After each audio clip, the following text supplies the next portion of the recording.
Hi everyone, welcome to the latter view. So let's start with the top business stories from around the world. So let's start with the first story. So first story is from Microsoft, and they had announced that they will cut around 4,800 jobs worldwide. And if you see, that's about like 2.1% of the company's global workforce.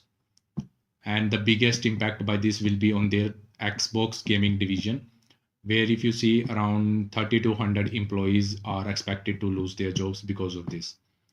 And as a part of this restructuring, they are also planning to like spin off up to 4 game development studios. And if you see, Microsoft has taken this move in less than 2 years after their $69 billion acquisition of the Activision Blizzard. That is one of the biggest gaming deals ever. So you must be thinking that why is Microsoft doing all of this? The company is saying that its gaming business has been facing a higher game development cost, and the subscription gaming subscription passes are like people are less buying them, and due to lower profitability, they are doing all this. Okay, and they are also saying that these layoffs are just part of the broader business restructuring, and there is no direct connection to the AI replacement, or because of the AI they are laying all of this. That's not the thing, because they are at the same time investing heavily in the AI and the cloud infrastructure, and their goal is just to make this Xbox business leaner and improve the profits and focus more on areas that will generate the stronger returns. Now, moving on to the second story is from the UK, where a media company, Sky, has agreed to buy ITV's media and entertainment business, and in a deal that will be worth around $2.1 billion or 1.6 billion pounds. And this deal will include like all ITV television channels, the ITVX streaming platform, and its advertising businesses. However, if you see the ITV Studios, which is a production business that produces web shows, TV shows for the broadcasters and streaming platforms, that is not a part of this sale, and it will continue as a separate company. So together, the Sky and ITV will now reach to around 21 million households across the UK. And if you see, it will be about 20% of all the TV viewing in the country. And the companies are also expected to save around like 200 million pounds every year by combining these part of the operations. And the main reason the deal is happening because they want to help the traditional television compete with the global streaming companies like Netflix, YouTube, Amazon Prime Video, and Disney Plus. And the acquisition is still in the pending phase. It still need approvals from the stakeholders and regulators before it can be completed. Third story is from Toyota, which has announced a $3.6 billion investment to expand their manufacturing plant in San Antonio, Texas. Now, as a part of the expansion, the company will gradually move from Toyota Tacoma pickup truck production from one of its plants in Mexico to Texas over the next few years. And this will create around 2,000 new manufacturing jobs by 2030.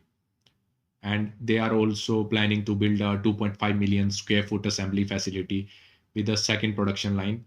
And after their expansion is complete, the Texas plant will produce the Tacoma, Tundra, and Sequoia, and their annual production will increase from 200K vehicles to 350K vehicles. Okay, and Toyota says that their investment will help to meet the growing demand for pickup trucks and strengthen the US manufacturing operations and to improve their supply chain resilience. Now, moving on to the fourth stories is from Vertex Pharmaceuticals has agreed to acquire the Crinetics Pharmaceuticals, and it will be in all cash deal worth around $10 billion. If you see, like Vertex will pay around $85 per share, which is a 102% premium over the Crinetics previous closing share price. And this acquisition will give Vertex access to the medicines and drug candidates for the rare endocrine diseases like Palsonify, which is a FDA approved treatment for acromegaly. which is a rare condition caused by too much growth hormone. Now, Vertex believes that the acquired medicines and pipeline could generate more than $5 billion in peak annual revenue in the future. And this deal will be funded using a combination of cash and debt. And both companies are expected the acquisition to close in the third quarter of 2026 and the pending shareholders and regulatory approvals. And the acquisition is also helping Vertex expand beyond its core cystic fibrosis business and build a broader portfolio of rare disease treatments. Now, our final story is from Walmart, and they had announced that they will cut price on thousands of products across the US stores and Sam's Club. And some of the biggest discount will include the ground beef, which has dropped from $6.74 to $5.94 per pound, and a 24 pack of Coca-Cola now priced at $9.97. And fresh cherries as who have also been reduced by 50%, and more than around 250 products have been discounted at Sam's Club. And Walmart says that their goal is just to help customers save money as many families just continue to deal with higher grocery prices. And the company is also responding to the continued inflation and rising food cost while trying to attract more shoppers into their stores. Because Walmart is the largest retailer in the United States, its pricing decision often influence the rest of the retail industry. So we will see how the rest of the retail industry will, whether they will reduce the prices or remain same, or it will not have any impact. We will see. So that's all for the today's businesses roundup from the world. If you want videos like this all days, please like, share, and subscribe the channel. And thank you for watching this video. Take care. I will see you in the next video.